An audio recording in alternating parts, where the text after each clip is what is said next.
മസ്തിഷ്ക ജ്വരം എന്നുള്ളത് സാധാരണ കാണപ്പെടുന്ന ഒരു രോഗം തന്നെയാണ് ഒരു ആശുപത്രിയുടെ സൈഡിൽ നോക്കുമ്പോൾ.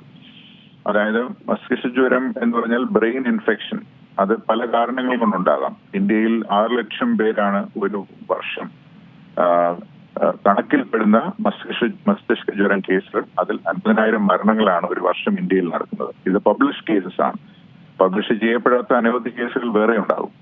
അപ്പോൾ അതിലൊരു ചെറിയ പങ്കാണ് അമീബ വഹിക്കുന്നത്. ഇപ്പോൾ കേരളത്തിലെ ഈ ഡയഗ്നോസ്റ്റിക് ടെസ്റ്റുകൾ കഴിഞ്ഞ 2 വർഷമായിട്ട് ഈ അമീബയെ കണ്ടെത്താനുള്ള പരിശോധനകൾ കൂടുന്നതിന്റെ ഫലമായിട്ടാണ് നമുക്കിത് കണ്ടെത്താനാകുന്നത്. ഇതിനു മുമ്പും ഒരുപക്ഷെ ഇന്ത്യയിലെ മറ്റ് സ്ഥലങ്ങളിലും നടന്നതുപോലെ തന്നെ മസ്തിഷ്ക ജ്വരം അമീബ കൊണ്ട് ഉണ്ടായിരുന്നിരിക്കാം. എങ്കിലും ഇപ്പോൾ ഇത് അമീബ കൊണ്ടാണ് എന്ന് കണ്ടെത്തുകയും ചിലർക്കെങ്കിലും അതിന് ഉചിതമായിട്ടുള്ള ചികിത്സ നൽകിയതിനെ തുടർന്ന് അവർ രക്ഷപ്പെടുകയും ചെയ്തിട്ടുണ്ട്. പക്ഷേ നമുക്കറിയാം, അമീബിക് മസ്തിഷ്ക ജ്വരം വളരെ അപകടകരമായിട്ടുള്ള ഒരു രോഗമാണ്. അത് പിടിപെട്ട് കഴിഞ്ഞാൽ അതിന്റെ മരണനിരക്ക് വളരെ ഉയർന്നതാണ്.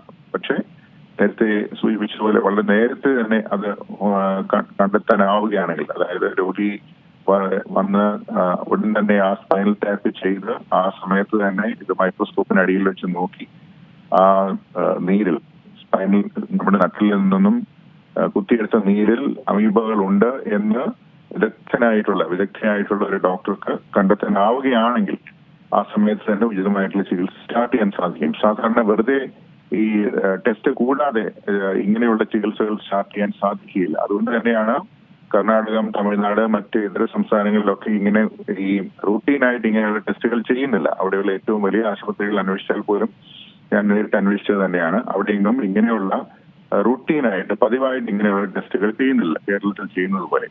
ഇനി വളരെ അപൂർവമായിട്ട് മാത്രമാണ് അവിടെ ഇപ്രകാരമുള്ള ടെസ്റ്റുകൾ ചെയ്യുന്നത്. എന്നാൽ കേരളത്തിൽ മസ്തിഷ്ക ജ്വരം സംശയിക്കപ്പെടുന്ന പല സാഹചര്യങ്ങളിലും ഈ ടെസ്റ്റുകൾ ചെയ്യുന്നത് കൊണ്ടാണ് നമുക്കിത് കണ്ടെത്താനാകുന്നത്.